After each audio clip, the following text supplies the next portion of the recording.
Good morning, सुप्रभात, वंदे मातरम विद्यार्थी मित्रों। मैं आनंद सर अपने YouTube channel make account easy with Anand sir में आपका हार्दिक स्वागत करता हूं। दोस्तों, हम लोग स्टेट पार्ट 2 में पार्ट 3 प्रामाण्य वितरण सीख रहे हैं, जिसमें लास्ट वीडियो में हमने सेक्शन डी तक के प्रश्नों को सीखा था। आज के इस वीडियो में हम सेक्शन ई के प्रश्नों को सीखने वाले हैं। तो आज के इस वीडियो में जो हम सेक्शन ई के प्रश्नों को सीखने वाले हैं, उसमें सेक्शन ई में पहला, दूसरा और तीसरा प्रश्न आसान प्रश्न भी है और बहुत ही महत्वपूर्ण प्रश्न भी है। यानी आप ऐसा भी कह सकते हैं कि इन तीन प्रश्नों में से भी कोई एक प्रश्न आपके एग्जाम में या बोर्ड के एग्जाम में पूछा जा सकता है और इजी भी है। तो इस पर थोड़ा ध्यान दीजिएगा जिससे आपको आ सके। तो पेज नंबर 136 सेक्शन ई, पहला सवाल कोशिश करूंगा कि आपकी स्क्रीन पर भी आपको दिखाई दे। शहर के एक मॉल में ग्राहक द्वारा खरीदी की राशि प्रामाण्य वितरण का अनुसरण करती है, जिसका औसत 800 है जबकि प्रमाण विचलन 200 है। यानी कि म्यू जो है वो 800 है और सिग्मा जो है वो 200 है। यदि यादृच्छिक विधि में से किसी एक ग्राहक का चयन किया जाए तो निम्नलिखित घटनाओं की संभावना का मान ज्ञात कीजिए। पहला, उसके द्वारा की गई खरीदी की राशि 850 और 1200 के बीच हो। 850 से 1200 के बीच, यानी P 850 less than equal to X less than equal to 1200। अभी से हम इसको देखकर ही हम बता सकते हैं कि Z के दोनों मूल्य किस में आने वाले हैं, प्लस में आने वाले हैं, क्योंकि 850 और 1200 दोनों ही म्यू से बड़े हैं और दोनों ही म्यू से बड़े हैं। इसका मतलब फिक्स हो गया कि अभी से ही हम सवाल को देखकर बता सकते हैं कि Z के दोनों मूल्य प्लस में आएंगे और क्षेत्रफल निकालने के लिए हमको बड़े वाले में से छोटे वाले को घटाना होगा, क्योंकि मैंने आपको नियम बताया हुआ है कि दोनों मूल्य प्लस में हो या दोनों मूल्य माइनस में हो तो हमें क्षेत्रफल निकालने के लिए क्या करना होता है, घटाना होता है। तो चलिए, ये जो दो अलग अलग मूल्य दिए हैं उसके लिए हमें Z1 और Z2 निकालना पड़ेगा। तो Z1 बराबर x1 minus mu upon sigma और Z2 बराबर x2 minus mu upon sigma. तो उस हिसाब से x1 कितना है 850, म्यू कितना है 800 और सिग्मा कितना है 200। तो ये आएगा 50, 50 भागे 200 करेंगे तो 0.25। उसी तरह से यहाँ पे x2 है 1200, म्यू है 800 भागे 200। 1200 में से 800 घटाएंगे तो 400, 400 भागे 200 करेंगे तो Z2 आएगा 2। यानी ऊपर जो प्रमाणित चल है उसको जब हम प्रमाणित प्रमाणित चल में कन्वर्ट करेंगे तो 850 की जगह पे आएगा 0.25 less than equal to x की जगह पे हो जाएगा Z less than equal to 1200 की जगह पे हो जाएगा 2। तो ये प्रमाणित चल में हमने कन्वर्ट कर दिया। बस अब आकृति बनाना है और जवाब आपको लिखना है।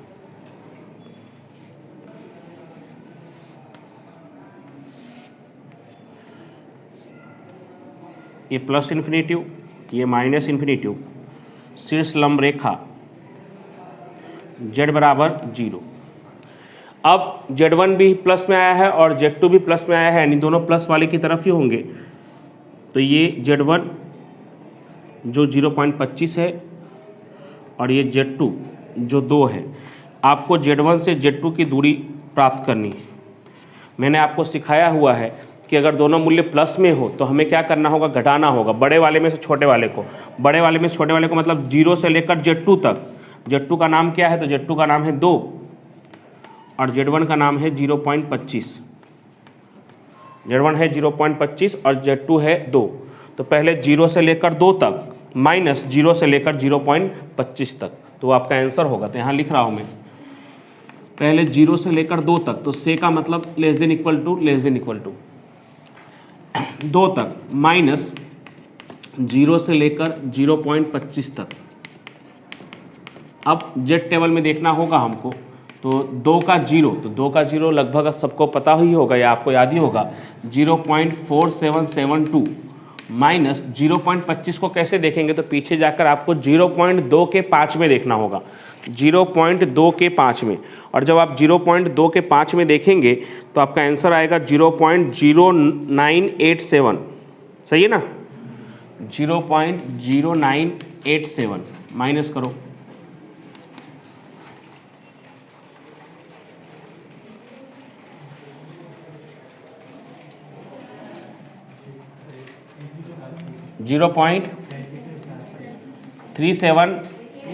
85। ये पहले सवाल का जवाब हो गया। दूसरा प्रश्न, उसके द्वारा खरीदी की गई राशि 600 से 750 के बीच हो। पी x1 कितना है 600 less than equal to x less than equal to 750। अभी से हम कह सकते हैं कि फिर से इस बार आपको माइनस ही करना पड़ेगा कि इस बार z के दोनों मूल्य माइनस में आने वाले हैं, क्योंकि यहाँ पे x के जो दोनों मूल्य है वो म्यू से छोटे हैं। तो जब हम z1 z2 निकालेंगे तो दोनों मूल्य माइनस में आने वाले हैं। चलिए निकालते हैं। तो z1 बराबर x1 minus mu upon sigma. तो x1 कितना 600, म्यू कितना 800 बटे में सिग्मा कितना 200। तो माइनस 200 भागे 200 करेंगे तो माइनस का 1। उसी तरह से z2 निकालेंगे तो x2 minus mu upon sigma 750 minus 800 बटे में 200 तो माइनस 0.25 z2। यानी वही समीकरण जो प्रमाणित चल में था, जब प्रमाणित प्रमाणित चल में बदलेगा तो 600 की जगह पे -1 less than equal to x की जगह पे z less than equal to 750 की जगह पे माइनस 0.25। अब इसकी आकृति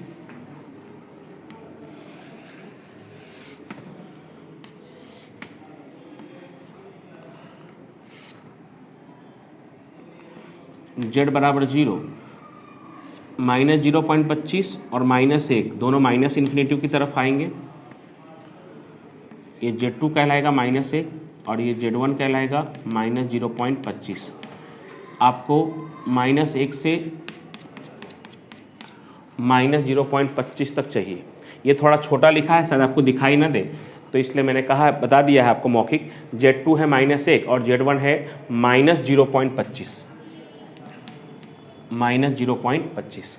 आपको -1 से माइनस 0.25 चाहिए, जो डायरेक्ट नहीं मिलेगा। पहले आपको -1 से 0 निकालना पड़ेगा और उसमें से एक खाली वाला हिस्सा यानी कि माइनस 0.25 से 0 वो आपको माइनस करना पड़ेगा। ये मत बोलिएगा कि 0 से -1, मैंने उस दिन भी आपको बताया था लेफ्ट से राइट की तरफ, तो -1 से 0 की तरफ।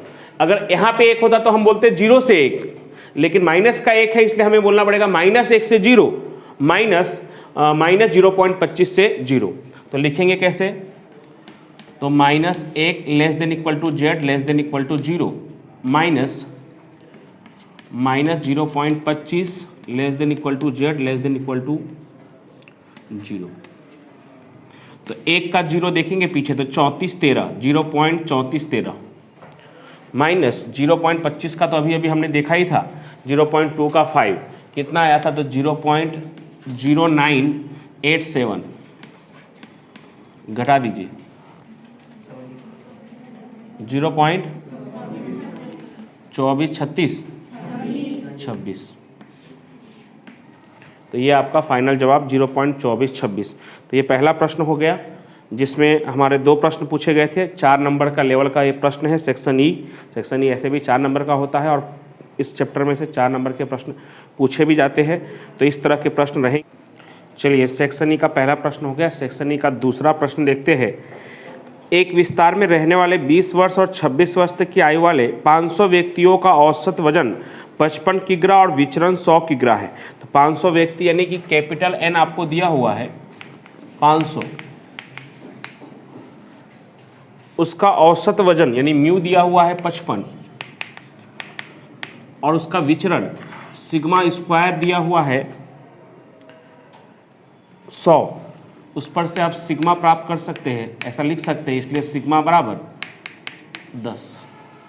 आगे, इन व्यक्तियों का वजन प्रमाण वितरण का अनुसरण करता है।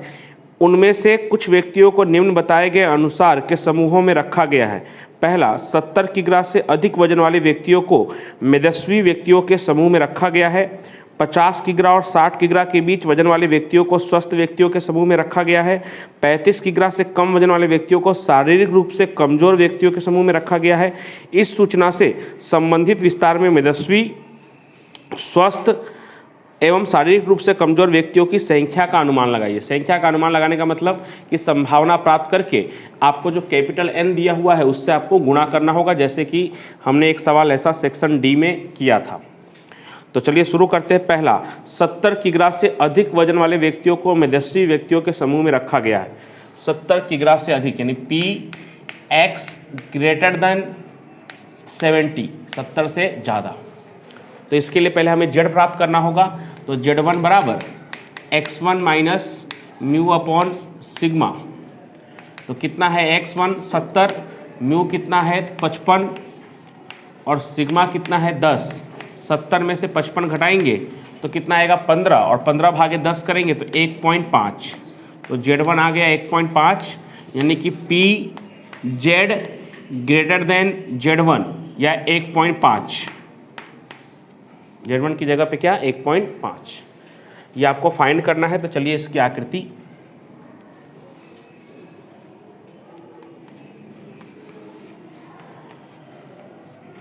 माइनस इन्फिनिटिव प्लस इन्फिनिटिव, शीर्ष लंब रेखा Z बराबर 0। अब 1.5 प्लस में है तो लगभग यहाँ पे Z1 बराबर 1.5। क्या लिखा हुआ है ग्रेटर देन, से अधिक लिखा होगा तो किस तरफ का, दाईं ओर का पूरा क्षेत्रफल, जितना बचा हुआ है उतना पूरा, दाईं ओर का पूरा क्षेत्रफल। अब दाईं ओर का पूरा क्षेत्रफल का मतलब कि आपको ये हिस्सा चाहिए, ये भी प्लस में है और ये भी प्लस में है, तो आपको क्या करना होगा घटाना होगा। ये हिस्सा अगर आपको चाहिए तो उसके लिए आपको 0 से लेकर इन्फिनिटी तक माइनस 0 से लेकर 1.5 यानी ये वाला हिस्सा आपको माइनस करना होगा। ये कट जो मैंने किया है क्रॉस वो माइनस करेंगे तो ये जो मैंने लाइनिंग वाला हिस्सा बनाया है वो आपको मिल जाएगा। तो कैसे लिखेंगे, तो लेफ्ट से राइट की तरफ 0 से लेकर पहले इन्फिनिटी तक, P 0 से लेकर कहाँ तक इन्फिनिटी तक, माइनस प्रोबेबिलिटी 0 से लेकर 1.5 तक। तो 0 से लेकर इन्फिनिटी तक का क्षेत्रफल हमें पता होता है कितना 0.5 और 1.5 का 0 पीछे देख लेंगे। देखिए 1.5 का 0, 1.5 का 0 देखेंगे तो 0.4332 पॉइंट लगा होता है दोस्तों। 0 हम लगाते हैं क्योंकि 0 का वैल्यू नहीं, लेकिन पॉइंट पीछे लिखा ही होता है 0.4332। तो 0.5 में से 0.4332 घटाइए 0.0668, ये हो गया संभावना। अब संख्या, तो इस समूह के व्यक्तियों को कौन से समूह में रखा गया है, मेदस्वी व्यक्ति के समूह में। तो मेदस्वी व्यक्ति की संख्या या व्यक्तियों की संख्या बराबर 0.0668 इंटू कुल संख्या कितनी है 500, कितना 33.4, यानी इसको बोलना कितना होगा आपको 33 व्यक्ति ऐसे होंगे जो किस ग्रुप में आते होंगे, मेदस्वी समूह में आते हैं। दूसरा प्रश्न, 50 किग्रा और 60 किग्रा के बीच वजन वाले व्यक्तियों को स्वस्थ व्यक्तियों के समूह में रखा गया है। 50 से 60 यानी Px की जगह पे है 50, x1 की जगह पे, और x2 की जगह पे है 60। तो इसके लिए हमें Z1 और Z2 निकालना है। तो Z1 बराबर x1 minus mu upon sigma, यानी 50 माइनस म्यू कितना है 55 बटे में सिग्मा कितना है 10, तो माइनस 0.5 आएगा Z1। उसी तरह से Z2 बराबर x2 minus mu upon sigma, यानी 60 माइनस 55 बटे में 10 प्लस 0.5 आएगा।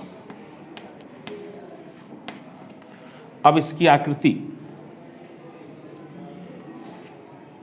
माइनस इन्फिनिटिव प्लस इन्फिनिटिव, शीर्ष लंब रेखा Z बराबर 0, एक माइनस में है माइनस 0.5 और एक प्लस में है प्लस 0.5। यहाँ से यहाँ तक आपको पूरा चाहिए। आपको क्या सिखाया है, एक माइनस में और एक प्लस में हो तो क्या करेंगे, जोड़ेंगे। किसमें किसको जोड़ेंगे, तो लेफ्ट से राइट की तरफ। तो लेफ्ट में कौन है, माइनस 0.5 से पहले 0 तक और फिर 0 से लेकर 0.5 तक। तो यहाँ पे लिख रहा हूँ माइनस 0.5 से लेकर पहले 0 तक और फिर प्लस 0 से लेकर 0.5 तक। यहाँ पर भी एक लाइन रह गया है तो वो भी लिख देता हूँ। इसको प्रमाणित के स्वरूप में लिखेंगे तो 50 की जगह -0.5, x की जगह पे z और 60 की जगह पे +0.5। उसकी आकृति ये हो गई और वो उसका जवाब। 0.5 का 0 देखेंगे पीछे तो वो है 0.1915। तो दूसरा वाला भी उतना ही आएगा 0.1915, जोड़ दीजिए तो 0.3830। अब इस समूह के व्यक्तियों को किस समूह में रखा गया है? स्वस्थ व्यक्तियों के समूह में। तो लिखेंगे स्वस्थ व्यक्तियों की संख्या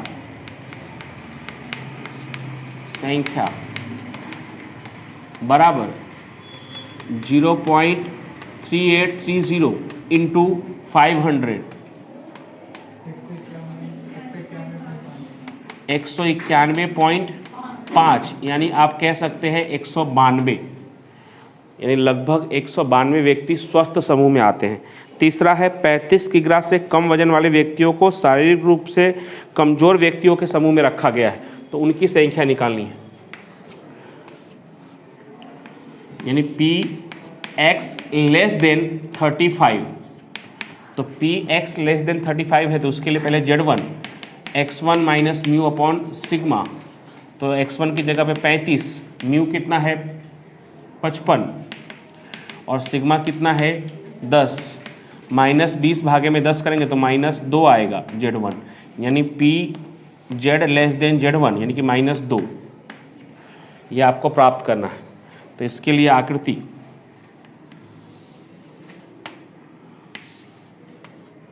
+∞, -∞, शीर्ष लंब रेखा z बराबर 0। अब Z1 कितना आया है -2, तो लगभग यहाँ पे आएगा -2। क्या लिखा है? लेस देन, कम से कम, तो से कम लिखा है मतलब बाईं ओर का पूरा क्षेत्रफल। अब बाईं ओर का पूरा क्षेत्रफल है तो निकालने के लिए माइनस करना पड़ेगा कि प्लस करना पड़ेगा? तो माइनस करना पड़ेगा, क्योंकि ये भी माइनस में है और ये भी माइनस में है। तो किस में से किसको करना पड़ेगा? तो लेफ्ट से राइट की तरफ, पहले ये पूरा क्षेत्रफल और उसमें से ये वाला माइनस। तो ये पूरे क्षेत्रफल को हम क्या कहेंगे? P -∞ से लेकर 0 तक -2 से लेकर 0 तक।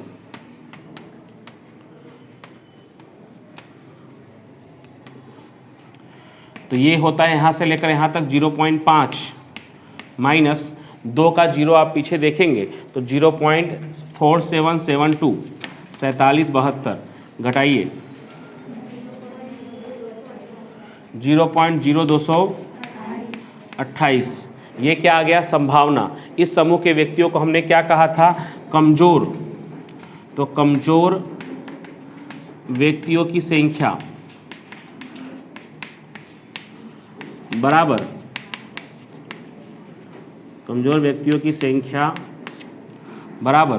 0.0228 इंटू 500 गुणे 500, 11.4, यानी लगभग 11 व्यक्ति ऐसे हैं जो कमज़ोर व्यक्तियों के समूह में आते हैं। तो इस तरह के सवालों को 4 नंबर के सवाल में पूछा जा सकता है। तो ये आपका दूसरा प्रश्न हो गया। तीसरा प्रश्न भी सेम टू सेम ऐसा ही है, तो उसको आप होमवर्क के रूप में कर लीजिएगा, बस समझ लीजिए एक बार। तो उसको होमवर्क के रूप में आप आसानी से कर सकते हैं। एक तीसरा और एक मैं उदाहरण भी दूंगा आपको। देखिए तीसरा प्रश्न, यूनिवर्सिटी की एक हॉस्टल में रहने वाले विद्यार्थियों का औसत मासिक खर्च 2000 है, यानी म्यू कितना है 2000, एवं उसका प्रमाव विचलन 500 है, यानी सिग्मा कितना है 500। यदि विद्यार्थियों का औसत मासिक खर्च का वितरण प्रमाण्य हो तो पहला 750 तथा 1250 के बीच खर्च करने वाले विद्यार्थियों का प्रतिशत ज्ञात कीजिए। तो बीच वाला यानी इस तरह से दूसरे नंबर का जो सवाल है हमारा उसकी तरह सवाल है। हाँ, इसमें प्रतिशत ज्ञात करना है। तो प्रतिशत ज्ञात करने का मतलब जो आपका संभावना आएगा उसको 100 से गुना करना है। संख्या प्राप्त करना होगा तो आपको कुल n दिया होगा तो उससे गुना करना है कैपिटल N से, और प्रतिशत प्राप्त करना है तो 100 से गुना करना है, और संभावना प्राप्त करना है तो कुछ भी नहीं करना है, जो आंसर होगा वो फाइनल। तो प्रतिशत प्राप्त करना है तो 100 से गुना कर देना आपको। दूसरा है 1800 से अधिक खर्च करने वाले, तो अधिक वाला भी हमने सवाल किया हुआ है, ये रहा अधिक वाला, तो वो भी आप कर लेंगे। प्रतिशत ज्ञात करना है तो संभावना प्राप्त करके 100 से गुना कर लीजिएगा। और 2400 से कम खर्च करने वाले विद्यार्थियों का प्रतिशत, ये रहा कम वाला। जिस तरह से हमने संभावना प्राप्त करके कुल संख्या से गुना किया है वैसे ही आप संभावना प्राप्त करके प्रतिशत निकालने के लिए 100 से गुना कर दीजिएगा। तो ये तीसरा सवाल आप होमवर्क के रूप में कर लीजिएगा। पहले और दूसरे के आधार पर ही है। उसके अलावा स्वाध्याय में ही सेम ऐसा ही एक प्रश्न है और वो भी काफ़ी इंपॉर्टेंट है, 3 से 4 बार बोर्ड की परीक्षा में पूछा भी गया है। पेज नंबर 116 पर उदाहरण नंबर 10 है। शहर के एक पेट्रोल पंप पर होने वाले पेट्रोल की दैनिक बिक्री प्रमाण वितरण का अनुसरण करता है जिसका माध्य और विचरण क्रमशः 33,000 और 3,000 लीटर है। बराबर, तो वहाँ पे थोड़ा मिस्टेक है, प्रिंटिंग मिस्टेक, जहाँ माध्य और विचरण लिखा है वो मिस्टेक है, माध्य और प्रमाप विचलन, माध्य और प्रमाप विचलन कर दीजिए उसको। 33,000 और 3,000 लीटर है, यानी कि म्यू है वो 33,000 है और सिग्मा जो है वो 3,000 लीटर है। पहला, किसी एक मास दौरान पेट्रोल पंप पर से पेट्रोल की दैनिक बिक्री 30,000 लीटर से कम हुआ हो ऐसा प्रतिशत ज्ञात कीजिए, यानी संभावना ज्ञात करके 100 से गुना। मई महीने में कितने दिनों के दौरान पेट्रोल की बिक्री 32,000 से 35,000 के बीच हो सकती है। बराबर, तो वो आपको ज्ञात कर देना है। ठीक है, मई महीने के दिन की बात कहा है, तो मई महीने में कुल कितने दिन होते हैं? 31। तो आपका जो संभावना होगा उस संभावना को आपको 31 से गुना करना होगा, तब आपको मई महीने के दिन के बारे में पता चल जाएगा। क्योंकि मई महीने में कितने दिन होते हैं ये तो आपको खुद से पता करना होगा, सवाल में नहीं दिया होगा। तो मई महीने में कुल कितने दिन होते हैं? 31। तो जो आपका संभावना आएगा उसको 31 से गुना करना होगा। पहले वाले सवाल में प्रतिशत निकालना है तो 100 से गुना करना होगा और दूसरे में आपको दिन निकालना है, इसलिए मई महीने का कुल दिन 31 से आपको गुना करना होगा। उसके बाद और भी उदाहरण को आप चेक कर लीजिएगा, जो उदाहरण कुछ इसकी तरह हो तो वो आप उसको होमवर्क के रूप में कर लीजिएगा। फिर ऐसे लगभग इस चैप्टर में इस तरह के ही सवाल है, बस अब एक जेड टेबल में उल्टा देखने वाला सवाल बाकी रह गया। तो अगर समय मिलेगा तो उसका भी वीडियो बनाऊंगा, नहीं तो आप उसे अपनी तरह से तैयारी कर लीजिएगा। तब तक के लिए थैंक यू सो मच।